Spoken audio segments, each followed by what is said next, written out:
सुलतानपूर जुना बैल बाजार आहे मनसरजवळील, तिथले हे कुटुंब आहेत. पूर्णपणे तिथं मोठ्या प्रमाणात पाणी गेल्यामुळे झोपडीवाजा घरात राहणारे ही कुटुंब मराठी शाळेच्या आवारात आलेली, मराठी शाळेच्या याच्यात वर्गामध्ये आलेले आहेत आणि त्यांना इथं आता प्रशासनाने निवारा दिला आहे. कोणीही घाबरून जाऊ नये असे आवाहन प्रशासनाच्या वतीने करण्यात आले.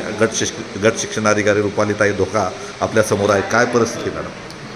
आज दिनांक 8 जुलै रोजी बैल बाजार सुलतानपूर वस्ती येथे पाणी शिरल्यामुळे बरंच नागरिकांचं नुकसान झालेलं आहे. त्यामुळे पंचायत समिती आंबेगावच्या वतीने या नागरिकांना स्थलांतरित करून मंचर नंबर 1 या शाळेमध्ये निवासाची व्यवस्था केलेली आहे. महिलांची आणि जेंट्सची व्यवस्था वेगवेगळी करण्यात आलेली आहे. त्यांच्यासाठी पिण्याची पाण्याची व्यवस्था केलेली आहे, भोजनाची व्यवस्था या ठिकाणी केलेली आहे आणि आरोग्य विभागाची टीम देखील आम्ही इथे बोलवलेली आहे. जेणेकरून गट विकास अधिकारी त्यांनी भेट दिली का? हो, गट विकास अधिकारी प्रमिलाताई वाळूंज यांनी देखील या ठिकाणी भेट दिलेली आहे आणि त्यांनी मला सकाळीच फोन करून सांगितलं आहे की तुम्ही इथली व्यवस्था बघा म्हणून. त्यामुळे आम्ही इथली व्यवस्थित व्यवस्था या लोकांसाठी केलेली आहे. पहा, आता गट शिक्षणाधिकाऱ्यांनी माहिती दिली. हे कुटुंब इथं आहे, निवाऱ्याची व्यवस्था करण्यात आली. त्यांचे समजा शालेय डॉक्युमेंट्स आहेत तर ते सुद्धा व्यवस्था पूर्ण केली जाईल आणि शालेय विद्यार्थ्यांसाठी संपूर्ण सुविधा देण्याचं आश्वासन गट शिक्षणाधिकाऱ्यांनी दिलं आहे. आणि आता हे कुटुंब इथं निवाऱ्यासाठी जोपर्यंत पाऊस कमी होत नाही किंवा परिस्थिती नियंत्रण येत नाही तोपर्यंत इथं व्यवस्था करण्यात आल्याचं सांगण्यात आलं आहे. मंचर नगरपंचायतीचे उपनगराध्यक्ष लक्ष्मणराव थोरात आहेत. तर त्यांनी आता इथं जे सुलतानपूर रस्त्यावर जे बाधित कुटुंब आहेत किंवा पुरामुळे काही नुकसान झाले त्या कुटुंबासाठी काय काय सोय केली ते आता पाहूया. काय परिस्थिती आहे?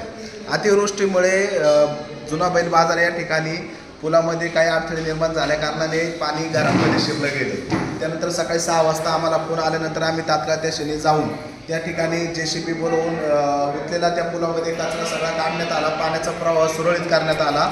परंतु काही जे घरं आहेत त्या ठिकाणी त्या रहिवाशांच्या घरांमध्ये पूर्णपणे गुडघ्यागत पाणी शिरलं गेलं होतं. त्यामुळं त्यांचं कागदपत्र असेल काही त्यांना उपयोगी वस्तू होत्या जेणेकरून जेवण करण्याच्या वगैरे अशा वस्तूंचं नुकसान त्या ठिकाणी झालेलं आहे. आत्ता तात्पुरत्या स्वरूपामध्ये आपल्या जिल्हा परिषद शाळा मराठी शाळेमध्ये गावामध्ये या ठिकाणी 2 रूम त्यांना अवेलेबल करून देण्यात आलेले आहे प्रशासनाच्या माध्यमातून. गोडेकर सर आहेत, त्यांनी इथं व्यवस्था त्यांची करून दिलेली आहे. त्यानंतर आम्ही या ठिकाणी त्यांना जेवणाची वगैरे आरोग्याची सेवा तपासण्या वगैरे चालू आहे त्यांच्या या ठिकाणी उपस्थित करून दिलेल्या आहेत. तर एकंदर जेणेकरून हा प्रश्न नेहमीच दरवर्षी होतो आहे. खर्डी नाल्याला पूर येतो किंवा बाजूनी तपनेश्वरपासून पाणी येतं आहे कारण पाऊस जास्त झाला आहे. तर कायमस्वरूपी उपाययोजना का होत नाही, त्यासाठी काय करावं लागेल? आता या ठिकाणी कायमस्वरूपी योजना या भुयारी गटर योजना ही खरं तर मंचर शहराला आवश्यक आहे. यासाठी साधारणतः 100 ते 150 कोटी रुपये खर्च आहे व ती प्रस्तावित पण आहे.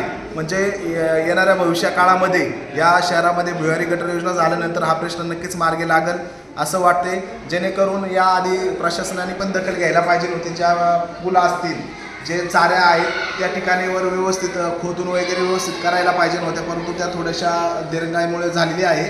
त्यामुळं ते आज हे पाणी वस्तीमध्ये घुसण्यात हे झालेले आहे. तर मला सांगा, आता बऱ्याच ठिकाणी शेतकरी आपलेच आहेत सर्व, पण शेतकरीसुद्धा काय अनेक ठिकाणी समजा शेती वाढ होण्याचा प्रयत्न करतो किंवा काही ठिकाणी नाले बंद करतो, ओढ्यावर अतिक्रमण केलं जातं.